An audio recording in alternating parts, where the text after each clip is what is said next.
yang terhormat Prof. Tri, Prof. Kun, dan teman sekalian yang saya banggakan. Sebelum saya memaparkan rencana tesis saya akan bercerita sedikit bagaimana saya menemukan topik ini untuk rencana proposal tesis saya.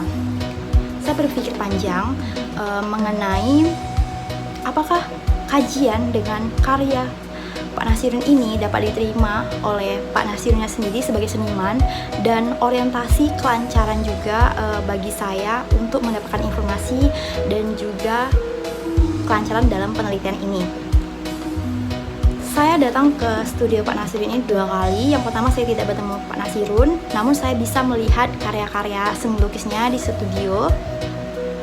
Kemudian saya mencari informasi mengenai kepastian ide dan juga pemikiran dari Pak Nasirun ini melalui podcast-podcastnya di YouTube. Dari informasi yang saya dapatkan, kemudian saya sinkronkan dengan saya bertemu lagi untuk kedua kalinya.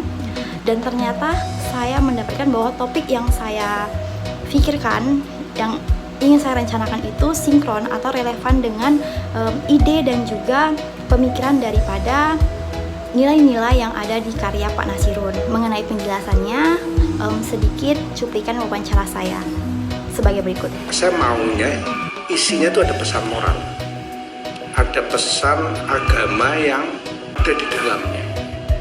Jadi kalau secara visual karya saya itu mungkin mistisisme, tapi mau saya itu ada pesan agama, pesan moral, tetapi tidak akan berselorong. Ketika kita melihat kaligrafi Arab, orang tiba-tiba akan mengatakan ini Islam. Berbeda dengan lukisan saya yang sangat mistik itu, yang sangat tradisi, tapi maunya saya ada pesan moral di dalam. Tapi tidak, bukan kita anti kaligrafi, tapi saya lebih cenderung bahwa karya mistisisme yang tradisional itu saya itu dekat. Daripada kita mungkin hari ini mewartakan seni kontemporer, tapi kita tuh tidak dekat.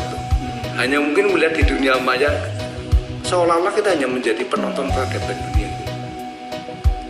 Lalu tujuan saya kenapa kok kolot amat lah sampai sekarang masih dalam suasana tradisi dan mistisisme. Saya berguru lah ya kepada almarhum Pak Fajar Siddiq. Dalam kamu berkesenian kan idealnya kamu menemukan dirimu. Walaupun kamu populer, walaupun kamu disanjung-sanjung, tapi itu bukan dirimu. Sama closing hidupnya Sujoyono. Jikalau engkau tidak mau belajar tentang kebenaran dalam arti kepengetahuan kita yang mendekati benar-benar tapi secara harafiah sebagai manusia biasa itu kan begitu. Sementereng apapun Anda akan mereng dan akhirnya rontok juga. Bela dikit lah saya ya. Ketahuan saya. Oh, bagaimana dulu kecil saya nonton wayang, bagaimana perilaku masyarakat yang belum secara kafah hari ini menjadi muslim hari ini kan.